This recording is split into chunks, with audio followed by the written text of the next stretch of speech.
Amazing.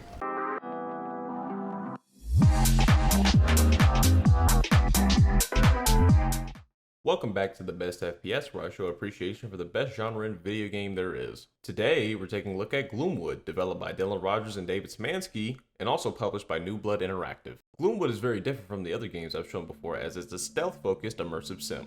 Now, if you aren't sure what an immersive sim is, it is a genre that emphasizes player choice while being as immersive as possible, now holding the player's hand and letting them figure out how they want to handle situations or affect the game world.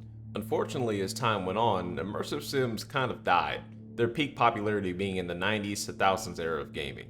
The most popular at that time were titles like Thief, Deus Ex, and System Shock 2. I've played none of those, but I would like to state that I am 22 years old. Those games were before George W. Bush took office. But they do exist in the modern age, games like Dishonored, BioShock, and Prey 2017. All three of which I have actually played, and I did replay BioShock about 3 weeks ago. Immersive sims are actually one of my favorite genres, and I bought a few more games like Vampire the Masquerade and I Divine Cybermancy, but I just haven't played them yet. Gloomwood is a return to the genre more in the likes of Thief, dark and grim setting with a sprawling map for you to explore at your leisure as you move to your objectives, utilizing stealth to survive and take down your foes. But there also seems to be inspiration from the likes of Bloodborne and Dishonored. In some areas, which I'm not going to talk about here, there is evidence of some macabre, evil beasts along with abuse and extortion of the lower class.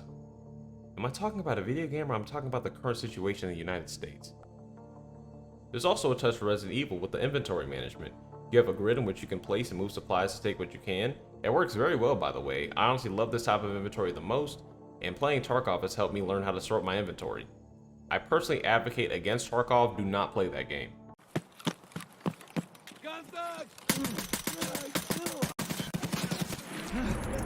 In Gloomwood, you play as a doctor who actually looks a lot like the spy from TF2 after one of NG's teleporters sends him to Transylvania.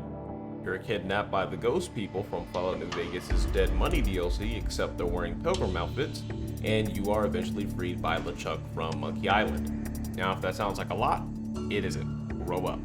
From the point you're released, you have one simple mission: get to the lighthouse alive. Your struggle begins in the fishery, where the bodies of other villagers can be found everywhere. Some of their tales of death are told the way you can find around them. The fishery is decayed and falling apart in places, with holes in the wall and destroyed infrastructure. I'm telling you, this setting is deeply immersive. They spared no time in investing you into the game world. Little story I got for you. I found a safe in a cage. There were 2 empty bullet casings on the ground. If you walked around to the right side of that safe, you find 2 bullet holes. You know what they call that? Environmental fucking storytelling. Amazing. I also guess a combination to that safe, so I guess I'm just better than most people. Points and shit came out. So I fucking guessed it? Gameplay wise, Gloomwood impressed me the most with how it handles its sound design. Certain flooring is louder than others, you can lean against doors to hear what's on the other side, and of course, making noise will attract enemies. Let me talk about that last point a little bit more specifically. Personally, I dropped down a tiny, and I mean tiny, like a 2 to 3 foot drop to try to stab an enemy from behind, and since the ground made noise, the enemy immediately turned around and shot me in the face. In most games that have stealth, you can basically land on someone's head, and as long as you're crouched, you're good. Gloomwood does not fuck around when it comes to audio, and that's what makes it so good. Different types of flooring make different volumes of noise, metal obviously being the loudest, but something I noticed is the clip-clop of the doctor's shoes. Genuine question, is this man wearing heels? Because if it was me in this situation, I would have snatched them shoes off of that body. They ain't using them no more. I don't know why I'm wearing stilettos at a time like this. There's also opportunities to learn more about the world from enemies talking if you stop and take the time to listen. How long has he been up there? A week about. We're making him stay up there and starve to death. At least he has a good view. What a fool. I'm not saying it's innovative, but it's always a nice touch. Stealth is the biggest element of Gloomwood, and it's really straightforward. You're provided a ring to show you how illuminated your character is, the light on the ring brightening or dampening depending on where you are. Standing under a light, the ring shines. Standing in complete darkness, you can't see the ring.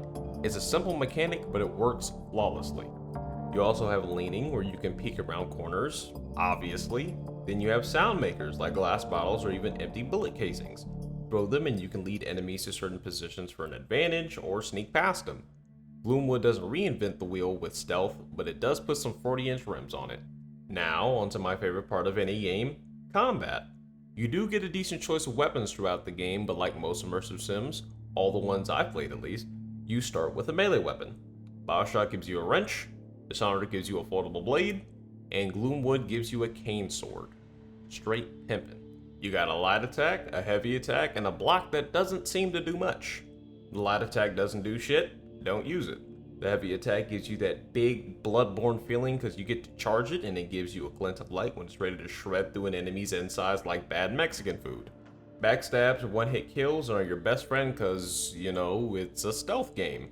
I said it before, I am bad at stealth, so I had to learn an attack loop to avoid damage because I got caught all the damn time. Guns, of course, have the advantage of range, but the disadvantage of noise. One thing I will say is that I feel like there should be one-shot headshots with the pistol, but who knows what's under those masks. But then you got the shotgun. The shotgun is a breech action pump action shot. Wait, no, hold on. Let me read that again. The shotgun is a breech action pump action shotgun. Yeah, that's what it is. At least it's effective. And the last gun you have to use is the Undertaker pistol. The Undertaker is a suppressed, single-shot pistol that shoots a special canister-like projectile. The two ammo types available are Incendiary and Slug. Incendiary is good at killing multiple enemies, while Slug is useful for handling light. I did not use a Slug, I actually forgot that I even had it. There's no health meter, hell there's not even a UI, and I didn't even notice it. It works beautifully. You can see that you're at low health when your screen starts getting a red vignette like it's Call of Duty, but you'll also start to limp once you take enough damage, affecting your movement not only visually, but physically, moving slower than you normally would. You heal by injecting Mountain Dew directly into your veins. Wait, I've seen this before. As a matter of fact, stealth elements, weapons that are a little bit quirky in design, abhorrent beasts that roam the lands, weirdos and strange outfits that shoot you on sight. This is Hunt Showdown. Anyways, Gloomwood does a lot of things right and only one thing wrong, and that's that the game is pretty short. It's only about 2 to 3 hours long, but it is in early access. As of the time of this recording, it's $20, but also on sale for $18. But you gotta understand, it's an immersive sim, so you can replay it and try different play styles and paths. That's like the entire point of the genre. But that's all I gotta say. New Blood did it again, and my meat writing session is officially over. Buy Gloomwood, support indie devs, I'm out. Wait.